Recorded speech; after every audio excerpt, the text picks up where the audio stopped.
Welcome to Undressing Intimacy, where we cut through the bullshit Greggy, so we can get naked. you can't say that. Why not? How would you say it then? Well, maybe more like, welcome to Undressing Intimacy, where we undress emotionally so we can undress physically. That's exactly what I said. Not sure what the problem is.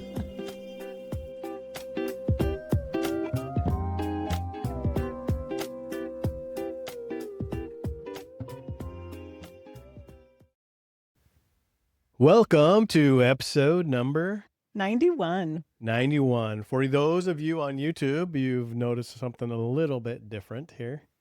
It has been a dream of ours from the very beginning to have a place that we could record our podcast in a studio format.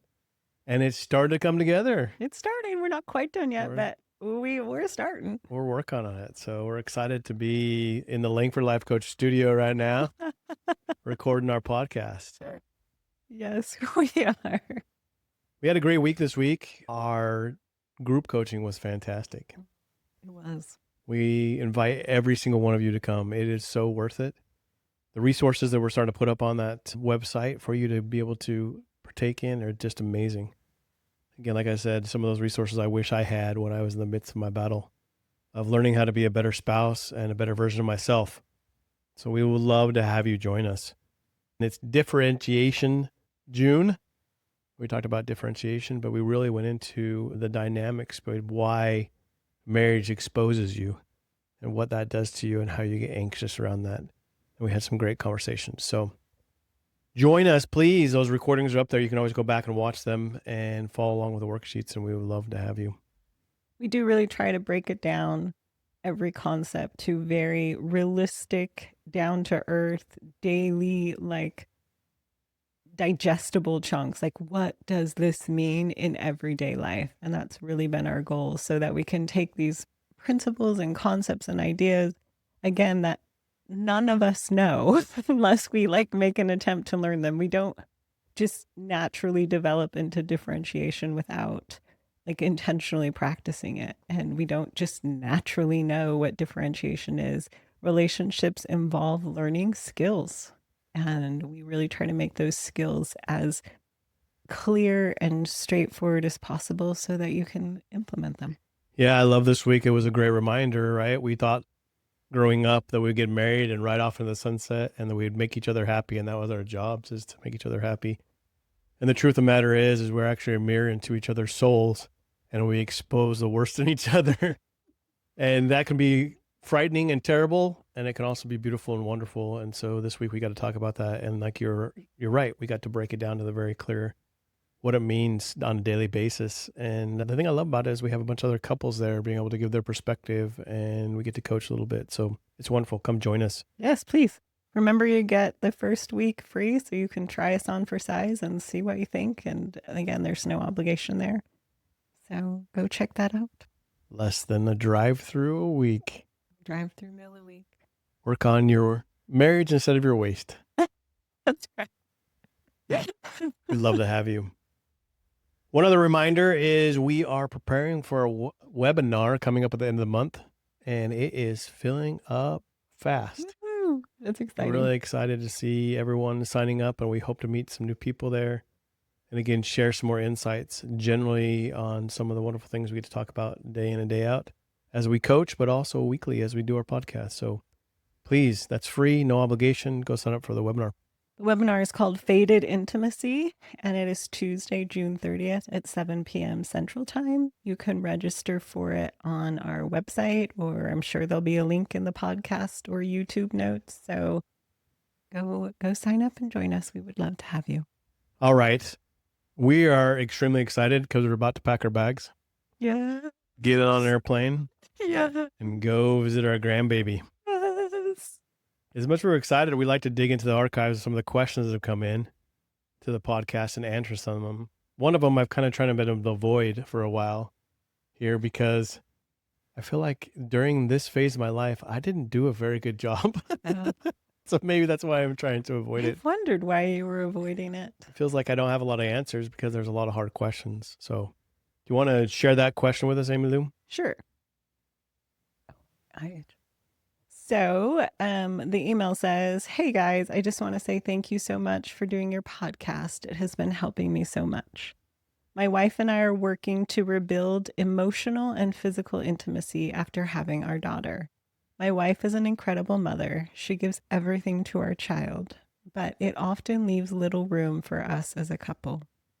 I've tried lightening her load around the house, but there's always something pulling us away from intentional connection time, even when the invitation is extended for an emotional check-in, touching while feeling, a hug to transition from the day, etc. My question is, how do I encourage things like emotional check-ins, intentional touch, and transition rituals without coming across as preachy or parental? And when leading by example isn't working, how do I communicate that I need change without it becoming a conflict? I'd love to hear an episode focused on young couples with newborns and toddlers navigating this balance." This probably is the ultimate struggle time in marriage, I think. Like the hardest time in a relationship is when you're young and you have young children. We actually did our children pretty young, and I'm kind of glad of that because I'd have been really tired doing it later. But the trend is to do it later on in life. And really, you are in this midst of chaos that has no real structure to it. And ultimately, you're trying to survive. And I think the biggest thing that comes to my mind, and I'm not sure what I had done, I might have like turned myself off if I heard this on a podcast. Those things that we're talking about are so important because those are the places that replenish us from this place that draws from us of taking care of these kids and doing the domestic tasks. But what are some of the ways that you think, Amy Lou, that you can get to a place, even though in the midst of this chaos, it's very difficult to have some intentional time with each other? I think one of the most important things is that there isn't demand attached to it, because in this couple, he is working and the wife is at home with their daughter, and young infants, toddlers, they are high in demand. They demand a lot of whoever is, primarily taking care of them. And so when a spouse comes in with demand, it kind of puts the whole relationship in this like parent child, and then that becomes not super desirable or attractive. And so what I think one of the most important things is to allow there to be space for touch, for engagement, for interaction that isn't attached to a demand. Yeah, absolutely. As we know, in my case, I was really looking for that physical connection to solve my own problems, right? I had my own anxieties of supporting the family, making sure I had a job I could take care of them, that we got fed every day. And then the vulnerability of not feeling like I was enough and not being able to share that with anyone. Amy said she took 17 years to figure out I actually had some of these anxieties Yeah, you were really because I good at hid them hiding very it. well, right? You hit him with bravado and a lot of, Ego. yeah. Because that's what we were taught that we should do. We were here to protect the family, take care of them. And if we didn't do that, we completely failed. And so, first and foremost, I think you're right. If there is anything attached to it that looks like for an outcome, or you're trying to extract something out of that partner, then these bids, these questions, these asks to be able to connect are going to come across as needy. And anything that comes across as needy is not attractive. And it asks for a high level of honesty between spouses. Yeah. And often that hasn't been established yet, but this is part of the process that helps to establish that. I think that's the number one thing is if we've gone into it thinking we have these expectations on ourselves and our spouses, but they're unspoken or they're cultural and the expectations that we really don't know how we're going to meet, without that ability to be able to have those blatant and open conversations with your spouse, you really are playing on a different sheet of music. And it's never going to work out that way. It was such a struggle because we were in our own roles thinking we were battling and doing the best for each other. And we were actually doing the things that were probably causing each other more angst and anxiety than we were actually being able to replenish each other because we were on a completely different sheet of music. We were in the let me try and make you happy so that I can feel calm. Yeah, it was resolving our own Yes. anxiety. It was really about us, but we were making it about the other person. And so I think in general for young couples to realize maybe where or how they're doing that. And I think there's actually two questions being asked in this. There's the question that he actually asked, and then actually knowing this couple, there's the question that maybe should have been asked that isn't asked. And this is often what I talk about. We often ask the wrong questions, or we often aren't really digging in enough to ask the question that shows us, because in this question he is presenting as if he's doing all the work and she's not. Right. Well, let me put it a different way. Yeah. I think maybe a little kinder and maybe even more accurate way is that we're so blind to ourselves. We have spent probably 20 plus years before we get married covering for our weak spots Yes. and not letting them be exposed. And especially as we go through courtship, like I was trying to hide every bad part about me because I thought if Amy sees these things, there's no way she's going to want to be part of me or choose me. Yeah. And we want to be chosen. And so I think it's not that we don't ask the right questions, we don't have that right questions. I think we have these blind spots to ourselves because we've been spending this time trying to cover those blind spots up to survive. Mhm. Like it's a natural thing that a human does. It goes back to our brains trying to protect us. They think if we are exposed and people know these things about us, they won't choose us. And if we're not chosen, then we'll literally die because we'll be kicked out of the tribe or we'll be banished somewhere. Yeah. And so it really is getting back to knowing that we have these blind spots and being willing to have someone be able to dig in and ask those questions for us. Mhm. And, I can see when I was young and I was on this side of the equation, I felt like I was doing absolutely everything I could emotionally and physically do to support the family. Mhm. And if you were going to ask me when I came home, like, you need to do all these other things because I'm tired, like, there wasn't any more to give. And I felt the same, right? And you felt the same way. And Right. so, That the demand was so high and I was giving literally everything I could to support the kids and support you. And so how do we reconcile this huge gasm, it feels like, of expectation on where we need to work together as a team? And I guess that's the number one thing that I think comes out of it is you got to really work together as a team. We spend a lot of time as individuals trying to extract and get things that we want from a relationship, and that never works out well. I think you have to ask a little bit more of the honest questions about yourself. What have I been doing that might be pushing my spouse away? Or where am I placing demands that I'm not really being honest that they're actually a demand and not a request? They're a little bit harder question, but often get you closer to what's actually happening rather than why isn't my spouse doing this? It is what is happening in the patterns between us, or how am I showing up? And in general, that might be pushing her away. I think the question that I asked, if I got us there, was what was hard about being married to me, Mm-hmm. right? And having the willingness to open myself up and really listen to those answers. Because before I'd probably asked similar questions, not the exact same question, but I wasn't really willing or ready to listen.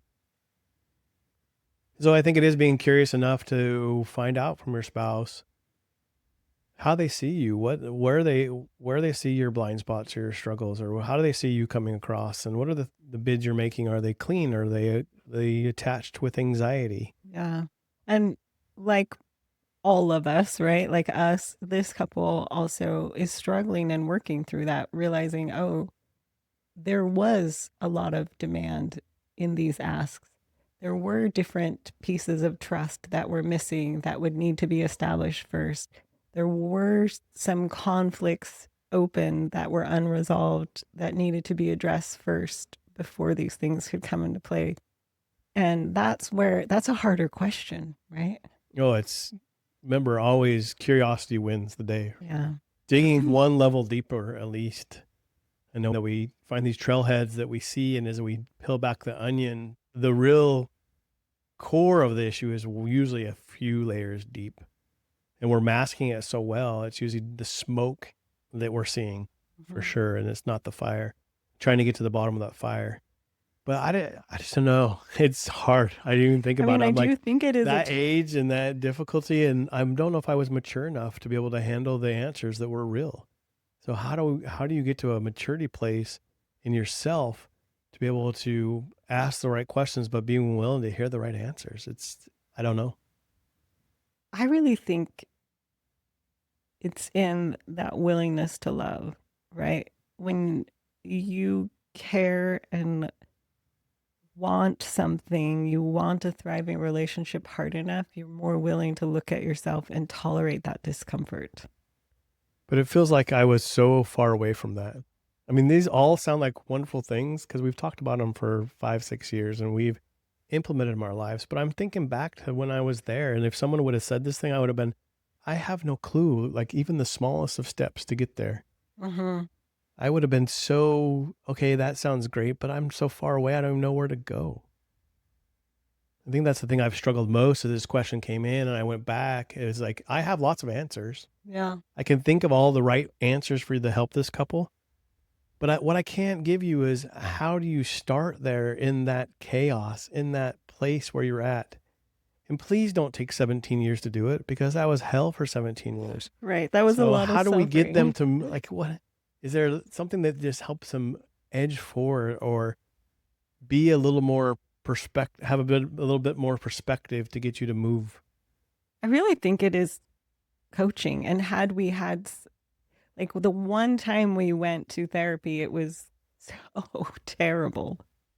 They We had were a mixed like, bag. Like we had a really terrible and then we had a little better later, experience much much later later. on, like 16 years later on. So I really think in this case, even knowing that that's what's happening by having a wise other therapist, counselor, something help guide is huge. Helping point out the patterns and also your part in the pattern, huge. We knew we were hitting the wall, but we couldn't actually see our pattern. Not at all.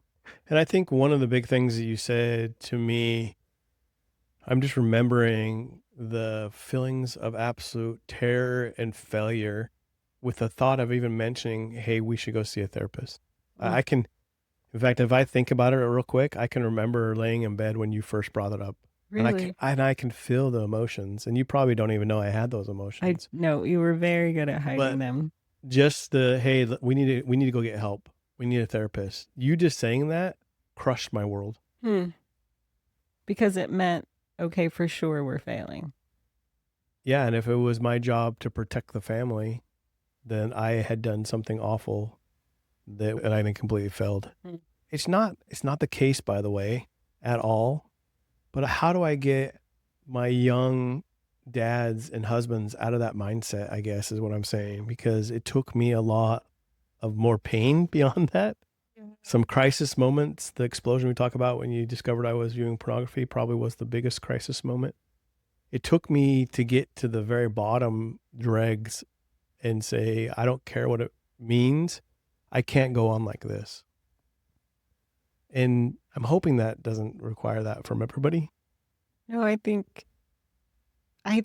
think counseling and therapy is a little bit more acceptable. Mental health and well-being is more openly discussed. So I'm hoping that that trend of negative perception of it has eased and that people are more willing to seek help when they need it.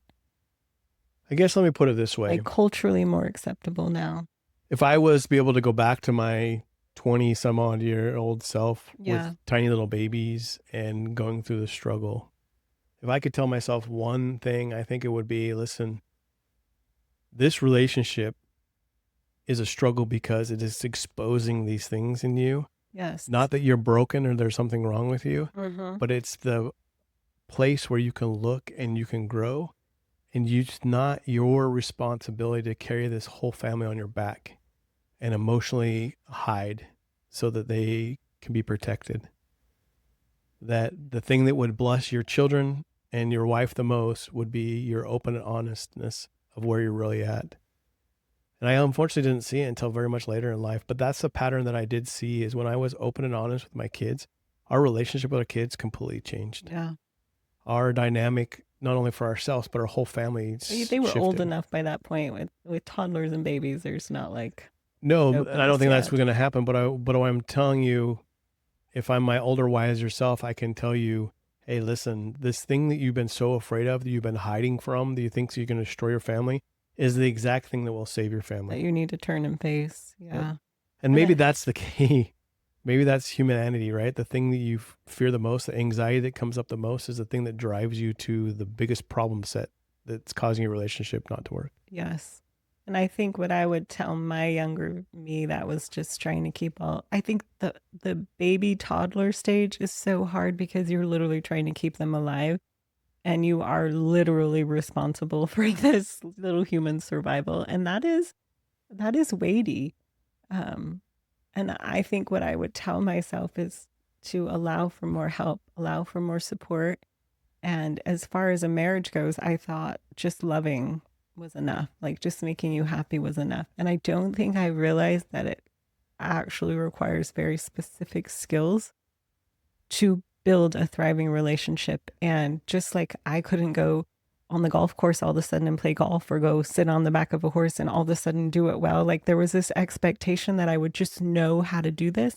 And if I could absolutely erase that expectation and say, no, there are specific things you need to go learn, go find the people to learn them from. I think you said something that kind of is drawing me in here. I'm looking for that one thing to go do today that would help the most.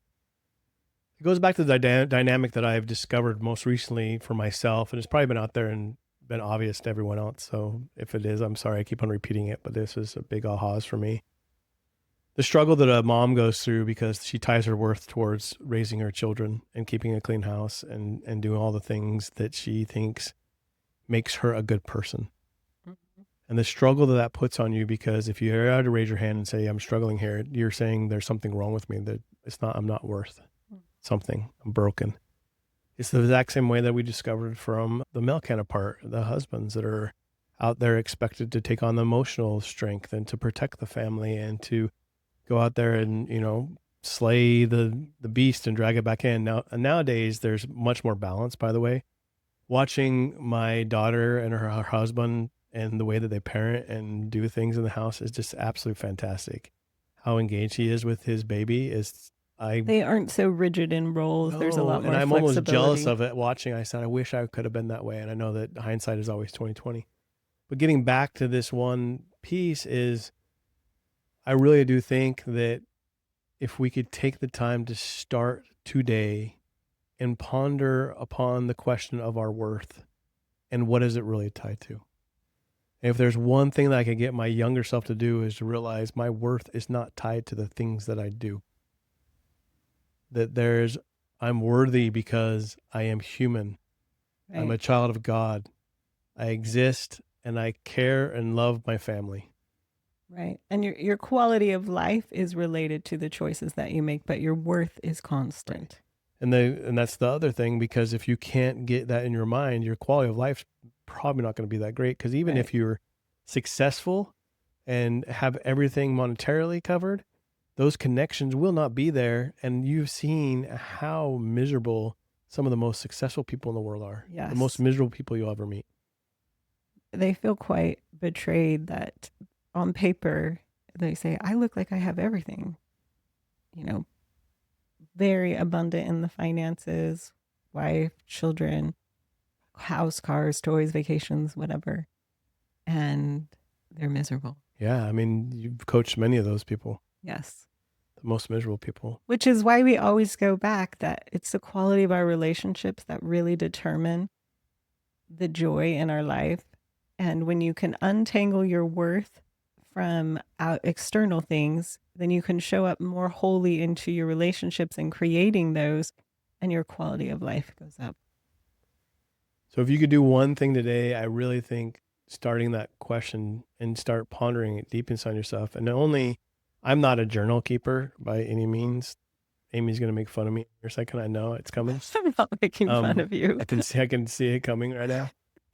Something about her being mentioned on one page of my journal, and that's it. Yeah, But you only wrote my I'll name. get to it before you can actually get to it. Make fun of myself.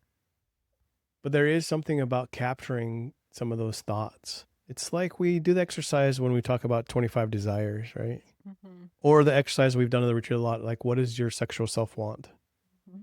And the thought of just pondering, and as you pondering, let your mind fill with those things and not questioning those things, but putting them on paper so you can see them. Mhm. What am I really my real worth to? And just allowing that to flow and to capture it and to be as honest as you can so you can see those connections. Mhm. Often it's entangled in many things, whether it's busyness, jobs, your children, your home, your finances. There's a lot of different things we get entangled in, your body size. I mean, I honestly told you earlier about this in the earlier podcast. Really, the financial success of our family was where I tied a lot of my worth to Right. it. And we mentioned this in our group coaching, and we had people laugh at us. They could literally hear when we talked about our first fight. And we were talking about the plunger fight because we fought over whether I should go borrow a plunger from my parents or we should go buy one. And this was early on. It was our biggest fight. But they could even perceive that my whole persona changed, the feeling around it, the energy behind it, when you had said, yeah, we were young and broke. Mhm. And those three words just set me off. Yep. Even 40 years later, 30 years later, I can still, 27, I guess, years, we're at number 28, right? I could still feel the emotion that came up when you said we were broke because it meant something about me that I had failed. And it took a long time to perceive what those things were and start unwinding that. And it really was the core to me trying to extract validation. Those were the pieces of me that were so insecure and that I was so anxious about that that's where I was trying to extract my validation. And really, easing validation has nothing to do with being chosen. In fact, it's probably just the opposite. Right. And underneath this question, there is validation seeking happening. And that's a deeper thing that's happening in different ways on both sides. And that's probably more what needs to be addressed, and also the sense of worth, because that's, again, what frees you up from the validation seeking. Because if you go after all, there's so many things. Okay, this young couple, yeah, dad go home and do the dishes or help with the domestic tasks. Yes, that could help alleviate some of this pressure, but he's struggling just as much as anyone else and Mm-hmm. traveling himself too. So he's not even home during those times. So there's those things that we can point to. But if the underlying issue of where is your ego louder than your love for your family, the Mm, love for yourself, where is it louder than the love for your family? And if you can't answer that underlying question, none of the little techniques will help. right. The little actions or behaviors or. Right. And I hear it a little bit in here when he talks about there's a couple key points of things that we talk about, like our daily emotional Sure. catching and check in. And these are all validly good things. But it's like picking up on the key words and saying, that's the silver bullet that's going to save my marriage, or that's the silver bullet that's going to get me connecting without solving the underlying problem of why are you trying to extract that from your spouse. Mm-hmm. Yep. It matters so much more the motivation behind what you do, the intent behind you do than of what you're doing than than what you're actually doing. Yeah, what you're saying or doing. Right. Like I could say the same phrase, sentence, and my motivation could be extraction seeking. It could be punishing. It could be generous. It could be complimentary. It could be attacking, right? It very much matters how and like the space and state I'm doing that from, the emotional state and the thoughts and feelings behind that really matter. And so if I'm asking you to have emotional check-in because I am so fearful and anxious about our connection, that's a different than an open, hey, can we have an emotion check-in because, Want to share with I you what I'm just doing. I'm want to working on hear what's something going myself to on. fix. Yeah. Yeah. Or even sometimes there's like people really like tasks and like measuring. So I need us to have an emotion check in so I can check off that we're okay. Yeah. And I think even more than that, for me, it was, I thought I was doing all the right things. Hey, I listened to this podcast. I need you to listen to this podcast. I read this book. I need you to read this book. I'm so much further along in our sexual, you know, intimacy and connection. You just need to do what I need to do. That was all the underlying things. I Mhm. asked you a million times to go to Jennifer Finlayson Fife's courses. I really wanted to fix you. Right. And I felt that I was doing all the things that I needed to do to have this relationship be good, and you just weren't jumping on. I read a little bit in this question underlying that too. Hmm. Amy's taught me about emotional check-ins. Amy's talking about like this, and I'm trying to get us to do this. How do I get her to do it? Right. And there's a good reason it's not happening. Right. That's what needs to be looked at. For us, I had asked the question and pushed so hard and tried to fix Amy so much. But when I literally had asked the question, what was hard about being married to us, I was in such a different state of mind. Probably for the first time of realizing I need to go fix the things that I'm doing. I need to look at myself squarely. And I didn't start the question out by, hey, babe, I need to look at myself and take care of these things. So I didn't preface it at all. But when I asked it, there was something different in the way that I asked. There was an intent that you could read that was different than anything else you'd heard from me before. Yep. Yes. And as humans, we tend to read that, to map that intent pretty closely. I Oh, mean, our spouses can map us like, I know we do make mistakes sometimes, but we do tend to map that and put more weight on that than, maybe the words that are said. it really gets down to the core of being honest and being able to accept the honesty from the other spouse about how we're really going to share what's going on inside us, Which is scary. which is more than scary. It's terrifying. Yes, it is terrifying. And the rejection and the risk and the uncertainty and the fear. I love how Michael said it, Anxiety. who was one of the couples we had on the podcast. He's like the hot seat. And he's like, I'm about to say this. Yes. I am about to say this. Something he thought for decades and felt, but was unwilling to share with his spouse because he was worried about the consequences. We all have those things. Isn't that crazy though? Because we were so worried. And when I asked his wife, like what she felt, she's like, I was totally proud of him. I was extremely proud of him because here are these things that she could read and feel something was off, but never had the honesty enough to be able to hear these things. And so, yeah, some of these things aren't beautiful and they're not celebrating and you're not excited to hear from your spouse about them. Things you might actually really dislike. But the honesty is the thing you're seeking so much because you can deal with honesty. Mm-hmm. You can understand. No, now I know exactly what I'm You're dealing already with. experiencing it. Yes, and now you're like you're already feeling living gaslit. it. So when it's spoken truthfully, you're like, yes. And you see it too. Yes. Now we can deal with it. Yes. Instead of pretending, hiding, suppressing, masking, defending, etc. I think really that pure honesty with ourselves first I had to be honest with myself and really realize I am trying to extract something from Amy. Mm-hmm. And that's a hard thing to tell yourself. Yes. You're like, no, I've Well, I've been covering it up for 17 years, so I had all the good cover-ups, right? Yes. And yeah. And that's where I think we really, really grow in marriage. That's what really takes us from our more immature, childish states to adult developed, that ability to tolerate honesty about us, about ourselves, to see that we aren't always that Wonderful, wholesome or pure in our intent. And yet we still have worth, right? This isn't like a total attack on self. It is, I need to clean that up. I think it's even more than that. It's not, hey, I don't have any worth. Acknowledge that there's some really incredible things about you too.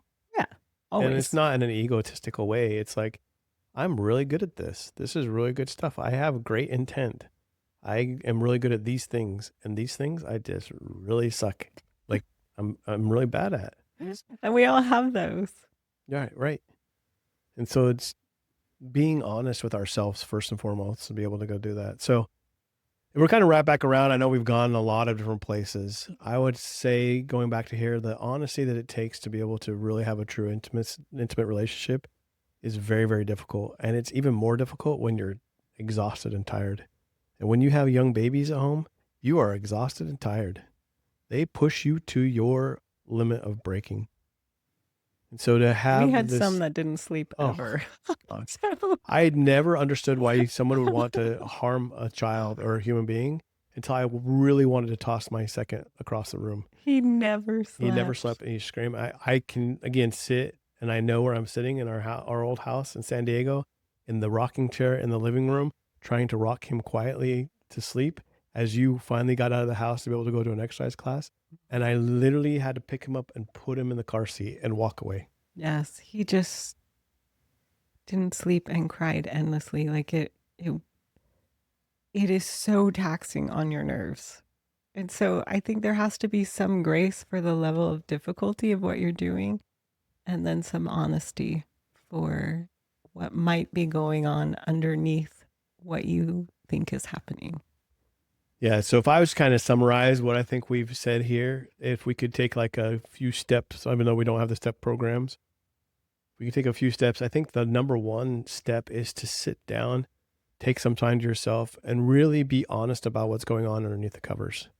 What are the things I'm trying to hide from my spouse? What are the things am I trying to hide from myself? What are my anxieties and things that I would not want anyone in this world to know? What am I pretending not to know about Yeah, me if you could or ask the see question about like, what me? is the number one thing that I don't want someone to know about me? That's probably the one thing that you need to dig into. Yeah. Those are the flags. Having some grace for yourself, but understanding that for yourself first and foremost, and then being able to process through those for yourself, and then being open and honest to your spouse and bringing them to him. And you can't come from an extraction way of them solving that problem, or that anxiety will just get more and more. We had a great chart on our call this week of the circle of anxiety, right? Where you have anxiety and you go to your spouse to solve it, they can't solve it. And so they either run or get defensive, and then that makes you have more anxiety and it feeds back. And this loop just goes on and on and on. And you spiral down because you're asking them to do something they can't do for you, but you have no other way, or you felt lost and abandoned almost because you have no other way to address it. Well, you think you have no other way. Yes, you think you have no other way. There are other ways, but at that state, and I'm thinking of the young mom and wife. I really did not know what to do. Like, I really was so lost. And you've been highly successful in everything else you did. You could outwork Yes. any problem. And I was reading all the books, and there weren't podcasts yet. And I think Dr. Laura was like the only relationship, but she was kind of harsh and didn't really relate to a lot of what was happening in our lives. But yeah, I literally read everything I could get my hands on, and I couldn't find answers. And so I just remember feeling so confused and so lost and wanting something better and knowing that it had to be possible, but I had no idea how to do things differently. Yeah. I think we have had some couple very, very successful podcasts these last couple of podcasts because we've gotten to a little more of the spicier talking about how to make this sexual relationship happen and work. And that is very good stuff. Believe me, I love it and it works and it's great. But this is the foundational things. And if you listen to those podcasts and thought, man, we're not even close, then you're probably right on. Because until we fix these emotional things and we get this foundation, anything that we build on top of is just ready to crumble anyway because it's not foundationally sound. So we appreciate this listener emailing us and asking this question. It's a valid question. Such a valid question. I try to avoid it because I felt like, You pinned him. oh my gosh, you got one on me. I'm like, I don't know. I failed at that completely. I don't know what to tell you. But at least it got me a chance to go back and think about what I would do and what I would tell myself. That it's very helpful. And knowing that, yeah, I don't need to be the perfect example of what to do. I can do a pretty good example of what not to do. So don't do what I did. There's different ways. And to I do think this. kudos that they are asking the questions, that they are seeking help, that they are getting other answers. And they really are, like in their coaching, they are really tackling these issues. So I give them all the credit for starting early and young because, Well, that's the other thing is that we were just talking about someone we had coached and known before, and we see that it's probably coming to an end, this marriage of theirs, and what a hard thing to watch. But it's coming to an end because of all the years of not addressing the true, real problems and pretending they're not there. And then ultimately trying to address it. And it's just, there's too much pain and suffering and chasm between it to really address. And so why it feels so difficult to do it at this stage in life, young and with these children. If you can start addressing it now, I can't imagine if we had had this information and done it, where our relationship could have been. I guess hindsight again is 2020. You can't go back, and we needed to go through those things and learn. But man, I can't imagine if we had had this power to be a true intimate couple and have true intimacy between the two of us. What could have been? We wanted it. We just did not know how to find it or create it or what to do. If you're sitting there thinking, I don't know either, but I sure want to, it takes 5 minutes. Less max than that. More like to go up linkforlifecoaching.com. 60 seconds. 60 seconds, under a minute. You can go sign up for a consult. And we'll take 45 minutes to talk to you and get to the point and find out where you're really at and give you specific things you can work on in that very day to help you with your marriage. Things don't change overnight. It's, I wouldn't say hard, but it's a consistency that you need to be able to change your marriage. Mm-hmm. But please come visit us and sign up for a consult. There's no real reason why you shouldn't. And we would love to have that chat with you and find out where you're at and give you some information to move forward. And we have all these new ways to be able to engage you now, where we didn't have in the past, where we would have said, oh, well, you'd had to have private coaching. Sometimes that's not affordable or realistic. Now we have all these other different ways so that we can engage you now, especially with this group coaching. Man, I would love a couple of real good young couples in that coaching, because I think it would just change the dynamic, and also them being able to see the wisdom of some of the older couples in it. One of the things that I've loved about most of our retreats is we've had that dynamic, at least one really young couple in it, and it's fun. Yes. It's fun to chuckle a little bit about they're being naive in certain things, but it's also fun to see how excited they are to learn and to implement things early in their marriage. In fact, I'm thinking specifically one where we had one young couple come, and then 2 years later, their brother came with their spouse. Yeah. And that was even funner because they would all like, well, I'm the better brother anyway. They were both awesome. They were both awesome, but to be able to dog on your brother is always fun. I've had a lot more young couples in coaching recently, and I really respect and honor that. They're seeking out instead of just like silently suffering or wondering. And so no matter where you're at, there's always hope. Even this couple we're talking about, where the marriage is probably coming to an end, there's hope for them. We've seen some of the most beautiful people come out of those ashes in much better place and understanding themselves, and are ready to have intimate relationships that they were never ready to have before because they took care of their own problems. And so even that isn't hopeless. There's hope there. And we would love to be part of that hope. Yes, we would. Thank you so much for joining us. Hopefully, maybe in a couple more episodes, if you're on YouTube, you'll see some more changes to our studio here. If you're curious, just go up on YouTube and you'll be able to find the podcast there. You can see what our studio looks like. And until next time, keep undressing your intimacy. Bye-bye.